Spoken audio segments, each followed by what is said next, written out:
స్వాములందరికీ నమస్కారాలు.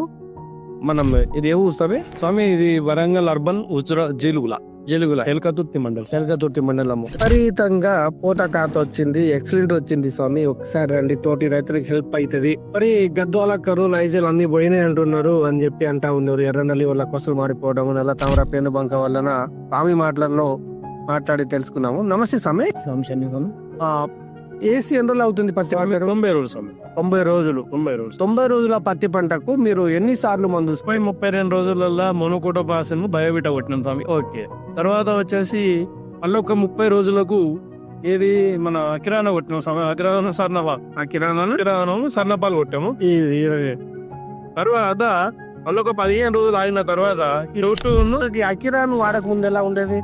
ఇప్పుడు ఈ పచ్చదొమ్మ తెల్లదొమ్మ పేరు బంక అలాంటివి ఉండే, అవన్నీ ఉండే. అంతా మొత్తం గోధుమ కలర్ వచ్చేదా? మొత్తం పండు కలరే, మంచి కొత్తగా ఉండేది. ముడుతుండే కొద్దిగా కవర్ అయింది. మళ్ళా తర్వాత ఈ 15 రోజుల కింద కొట్టింది ఏంటంటే ఈ చోటు హరియారా కొట్టేసి ఎక్సలెంట్ బ్రేక్ అయింది.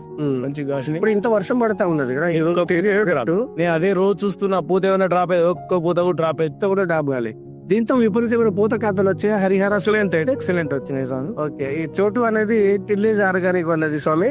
చోటు టిల్లేజ్ ఆర్గానిక్ వాళ్ళది 50 ml తయారు చేసిండు. సో ఇది వచ్చేసరికి హరిహర అనేది ముడతలు పోయి నీటికి వస్తుంది. ఎర్రనల్లి, నల్ల తామర, పేనుబంక, అలాగే పూత ఖాతా కోసం ఇక ఏది ఎక్సలెంట్ పని చేసింది ఈ రెండిట్లో?